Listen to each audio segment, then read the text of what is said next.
Arafah. Kenapa? Sudah tidak mandi 3 hari 3 malam, seminggu atau lebih, malah wajah kita setiap kali sholat kita lumuri dengan debu. Kita usap rata dengan debu. Bukankah ini haraj? Tapi mengapa pada ayatnya Allah mengatakan, ma yuridullahu liyaj'ala 'alaikum min harajin. Allah tidak ingin agar kalian ini merasa susah, merasa repot. Namun sejatinya Allah ingin agar kalian senantiasa mendapatkan taharah, kesucian. Walakin yuridu liyutahhirakum, Allah ingin agar kalian menjadi suci. Para ulama telah menjelaskan, banyak memberikan isyarat-isyarat tentang hikmah dari disyariatkannya tayamum. Taharah kata walakin yuridu liyutahhirakum, Allah ingin agar kalian mendapatkan kesucian. Taharah yang Allah inginkan dari hambanya, sejatinya hakikat taharah yang Allah inginkan dari hambanya adalah taharatul qalb. Adapun taharatul batin, taharatul zahir, kesucian atau kebersihan zahir itu kalau bisa dilakukan alhamdulillah, kalau tidak Allah Subhanahu wa taala tidak memaksakan hambanya. Karenanya di dalam Islam walaupun badan kotor, walaupun pakaian kotor, selama itu tidak najis, maka boleh untuk salat. Walaupun yang akmal, yang lebih sempurna adalah kita khudzu zinatakum inda kulli masjid. Kita mengenakan pakaian yang sebersih mungkin, serapi mungkin, sebagus mungkin, setampan mungkin. Namun kalau tidak masalah. Tidak bisa, tidak apa-apa. Asalkan taharatul qalb, benar-benar antum wujudkan kesucian batin. Nah, tatkala seorang mukmin di dalam kondisi darurat tidak ada air, atau dalam kondisi darurat karena dia tidak mampu menggunakan air, dia melumuri wajahnya dengan debu, melumuri tangannya dengan debu, mengusap tangannya dengan debu, ini akan semakin mendatangkan taharatul qalb. Kenapa? Sifat takabur, sifat sombong, congkak di sini akan hancur. Lebur. Kenapa? Dia akan membasahi wajah, melumuri wajahnya dengan debu. Ini akan menghancurkan rasa sombong yang ada dalam hatinya. Orang yang sebelumnya, debu kotor, mau tidak mau sekarang harus mengusap wajahnya dengan debu, sehingga rasa sombong, angkuh, congkak akan hancur. Kenapa? Dia lakukan wajahnya ini. Dia lumuri wajahnya dengan debu. Kenapa?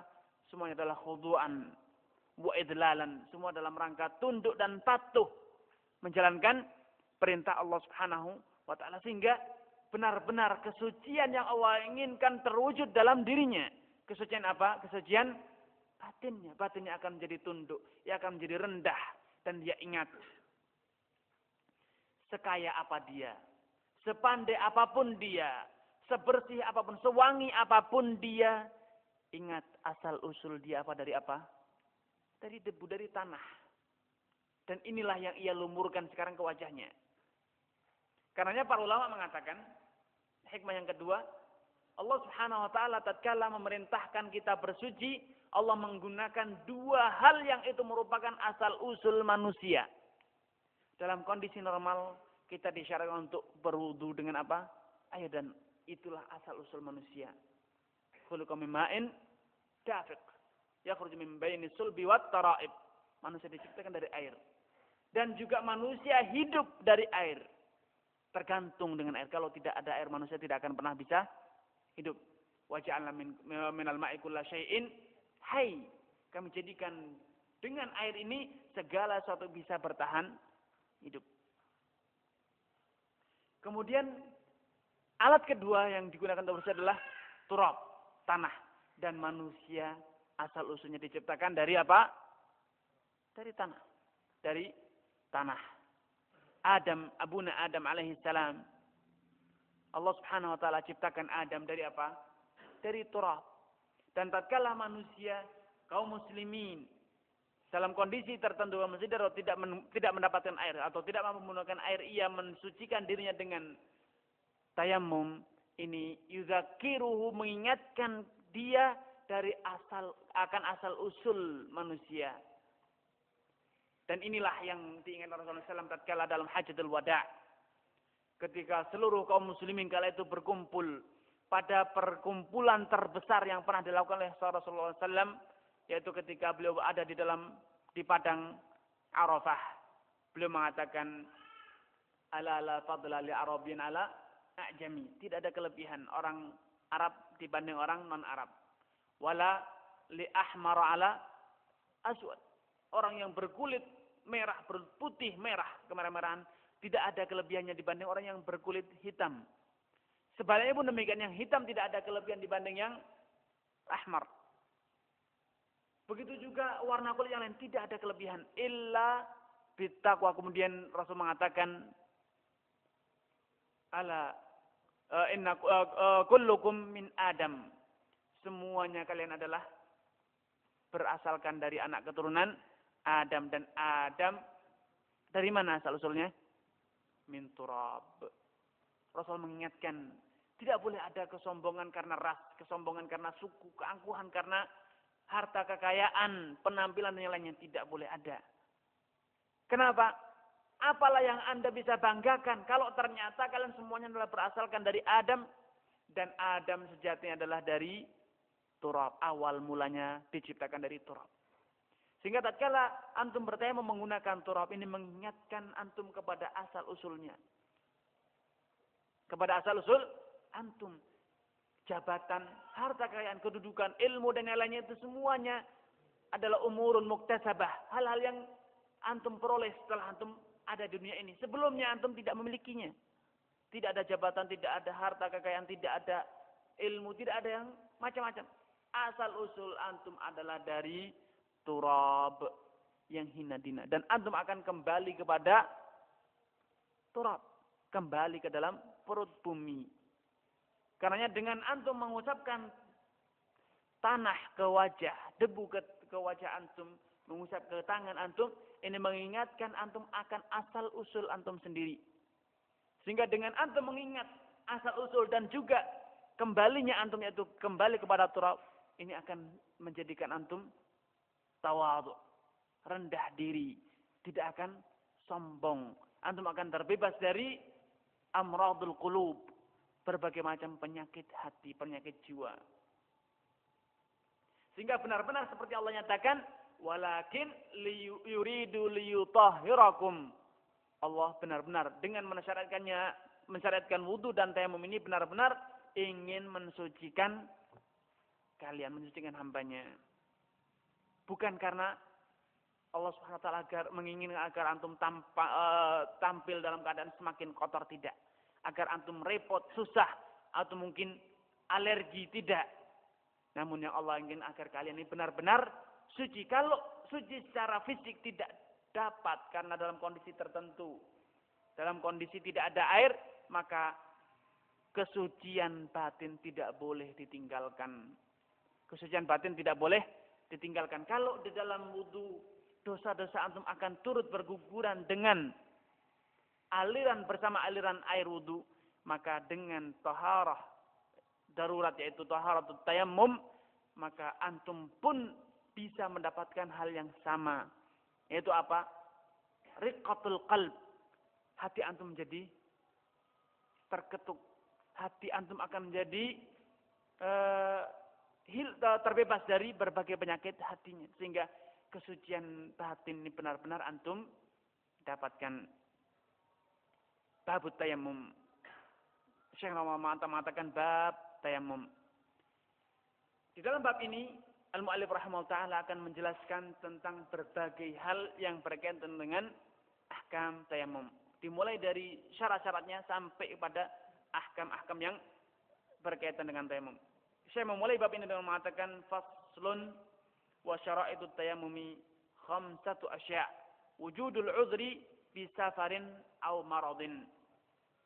Kata Syekh, pasal syara'itut tayammum, syarat-syarat bolehnya bertayamum itu ada 5 poin, 5 hal. Ada 5 syarat. Untuk bisa tayamum itu antum harus memenuhi 5 persyaratan. Persyaratan pertama, wujudul uzri, adanya alasan, adanya kondisi darurat. Kapan antum dikatakan memiliki uzur sehingga antum boleh bertayamum? Kata Syekh di sini, wujudul adri berupa apa? Bisafarin dan atau maradin, atau antum dalam kondisi sakit.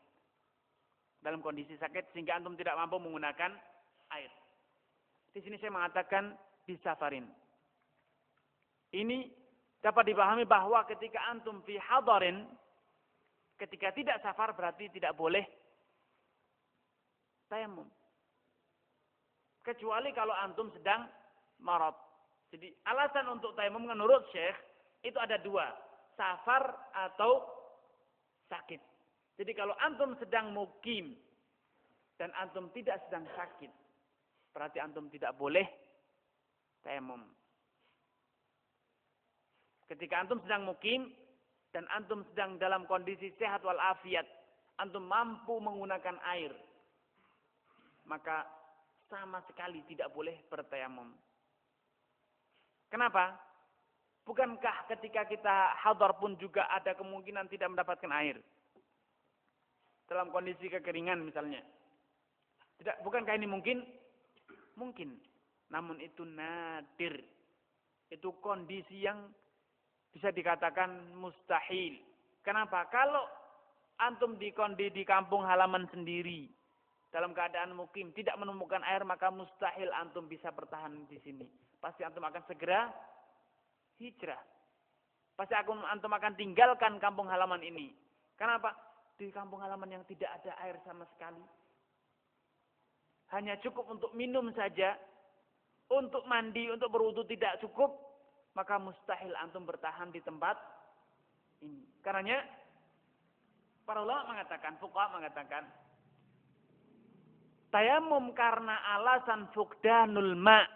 Karena alasan tidak punya air, tidak mendapatkan air itu secara aklan, secara logika, tidak mungkin terjadi ketika antum sedang mukim. Orang satu kampung tidak punya air sama sekali, tidak ada mata air sama sekali. Untuk makan, untuk minum, untuk berwudu. Airnya hanya cukup untuk minum saja.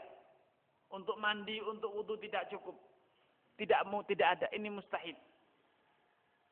Mustahil terjadi. Pasti ada air untuk berwudu. Untuk minum mungkin, karena airnya kotor. Tapi air kotor boleh untuk bertayamum. Sehingga secara logika, tidak mungkin orang satu desa tidak dapat air, kemudian mereka bertahan sekian lama sehingga mereka harus bertayamum. Tidak mungkin. Pasti mereka akan hijrah. Mereka akan meninggalkan tempat tersebut. Karena secara aklan, secara logika, secara fakta tidak mungkin. Kenapa? Tatkala antum tidak mendapatkan air di rumah antum, itu bukan berarti antum boleh bertayamum secara otomatis boleh tayamum. Sekedar keran di rumah antum mati, antum otomatis boleh bertayamum tidak. Kenapa? Di luar rumah masih ada sumur. Di tetangga kita masih ada sumur. Di desa ada sungai.